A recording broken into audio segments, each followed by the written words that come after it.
Panjshir Hospital is slightly different. It opens another window about the healthcare system in Afghanistan.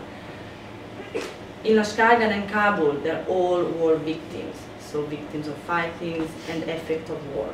And of course, it's very, it is a humanitarian disaster, but it's very visible and it's very shocking. But also, you say, okay, if we stop, this vicious circle of violence and fighting, the hospital can actually close.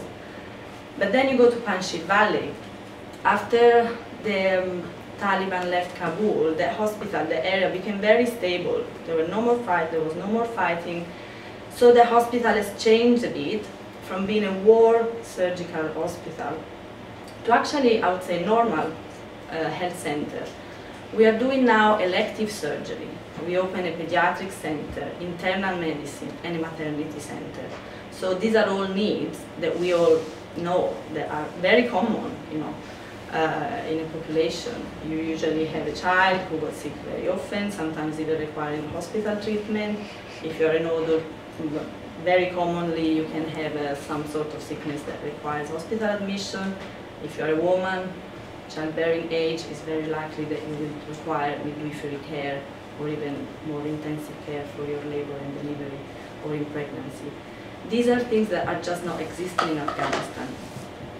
And is a huge, massive problem because millions of people are actually left alone in their sickness, in their health problem. We receive, when we open the elective surgery, we are receiving people doing small interventions that for us are like nothing, but if you think of a life of 10 years, 20 years with kidney stones, all of you, if you have friends or family members, how painful can they be, how your lifestyle is affected by that. There's absolutely no place in Afghanistan where you can have a kidney stone removed, except in Panjshir Hospital. So they're traveling even days and months, from very, very far region to come and try to have a booked place, because those are elective surgery, they're not emergency. And then we receive emergency patients like car accident or domestic incidents. We have a lot of burn injury patients. They use, usually, especially in the winter, they have fire in the house, and a lot of time with gas or kerosene. So explosions are very common, unfortunately, which are around the house and the kitchen. So all these problems are absolutely unmet by the national health system. And emergency, as far as we can, we are trying to address this problem. As we were saying, government has done some steps, but the country is in a situation where corruption is everywhere, and in a certain way is starting a sick mechanism by which hospitals that are built, health centers that are built, are actually creating a worse quality of care than not having actually facilities. In Panjshir we have a couple of hospitals which are like 2 hours away from us. So you think, okay, they can cope, and they're actually doing the same of our specialties. They do general surgery, maternity, pediatrics. You don't have the idea on how many patients we receive that are actually escaping from these hospitals. Women are telling us that when they get there, there's a room where they just all together, no bed sheets, no beds, parents and all relatives inside with the women. The babies are born on the floor, midwives cannot just cope with it.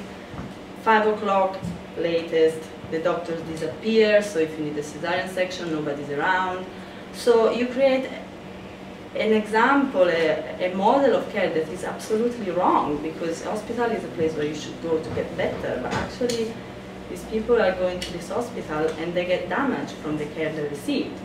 And usually when we see an ambulance arriving, sent from another health center, is when we get more worried, because those patients are the ones that have more complications, because maybe they try to do something on this patient and it was completely wrong. So you have to treat the original cause and the damage that the health professional, unskilled, have done on this patient. War in Afghanistan is still present, although we don't hear it anymore. And in a hospital like Lashkargah, they face every day bombing and patients like that. Kabul was the same, and at some point they decided to open the criteria and to admit patients also like from car accident or other sort of trauma, but then they had to close again because war injured patients were too many, so they had to make a priority on those. But also in Panjshir, where there's no actual fighting, the effect of 20, 30 years of war are there every day.